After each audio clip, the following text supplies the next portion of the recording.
The way you never get bored of your sport is by keeping it fun. Now, I always heard this, but I never internalized what this meant, or, like, how can you make a sport fun? Like, obviously, you think it's fun enough to do it, because why are you doing it? Obviously, you enjoy it, but you have to inject fun into it constantly, or think of it as play. Because the second you start grinding, the second you do, like, conditioning for the sport, you make it feel like work or a chore, you have about 30 minutes. Like, that mean, do you know you have 30 minutes before you get sick of it and quit? This is why so many college athletes quit, because the pressure is high. You got a scholarship on the line. That's also the over-justification effect in psychology, right?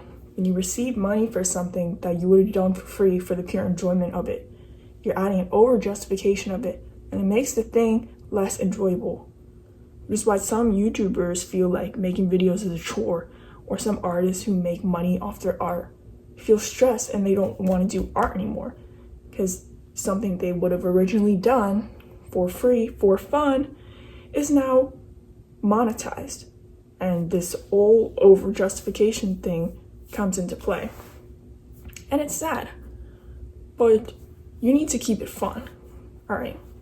Because I remember I was at Muay Thai practice a few days ago, and it was starting to not be fun. Like, the girl I was partnered with did not have much humility.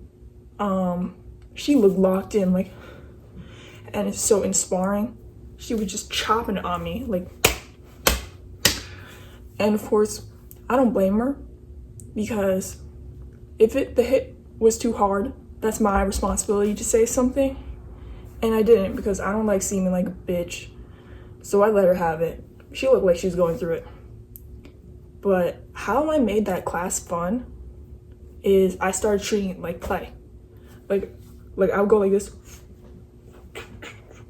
and do like 12 different fakes, like. And all of a sudden, I wanted to be there again. Joe Rogan said this on one of his podcasts, talking about the Dagestani fighters and UFC.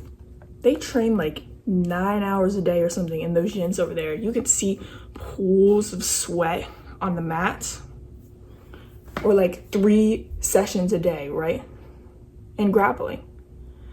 And the quality of the gyms over there, I wouldn't say it's like this much above US wrestling gyms or grappling gyms. But the culture, it's so ingrained into it, and everybody thinks of it as play, right? So people get really good, because you take the pressure out of it, you inject play into it, and what is play?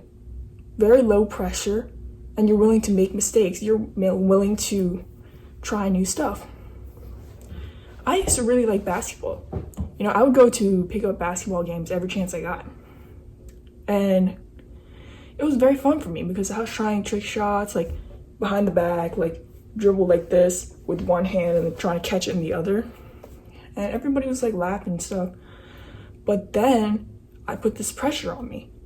I thought, hey, I don't feel that great every time I get the ball, and I can't hit nothing unless a man lets me. Because I'll be so for real. Like, I only play pickup with guys. There's no women in my school who really pull up to those. So I was like, hey, I gotta work hard so I can actually get past these people. And that came in the form of me coming up with drills for myself, working on my own, and doing like 2 hands, 1 hand between leg, just going on my own every day. And then I was like, shit, I'd put in more work. So I put more pressure on myself, started like grinding for real. Every time I made a mistake, I was like, bro, I had about 30 minutes. Like, do you know you had 30 minutes? I didn't know. But about a month or 2 after I did that, I became very sick of the sport. Like, I just stopped showing up. Once I found Muay Thai, I just kicked the bucket on that and went straight into that. Because when you drain all the fun out of something, it's very hard to keep doing it. You like to think that, discipline can cure everything. Like, oh, even though if you don't want to do it, wake up in the morning and do it. Even though you're tired, go to conditioning, everything. Sure, but if it's not fun anymore, if it doesn't feel like play, that's not a sustainable model. It is not going to last for very much longer. Okay? So keep in mind, if something is feeling like a drag or a chore that you used to like, you may be taking it too seriously. And that's going to stunt your progression as well. Very little benefit comes from injecting all this pressure into the thing that you love. All right? So take a few steps back.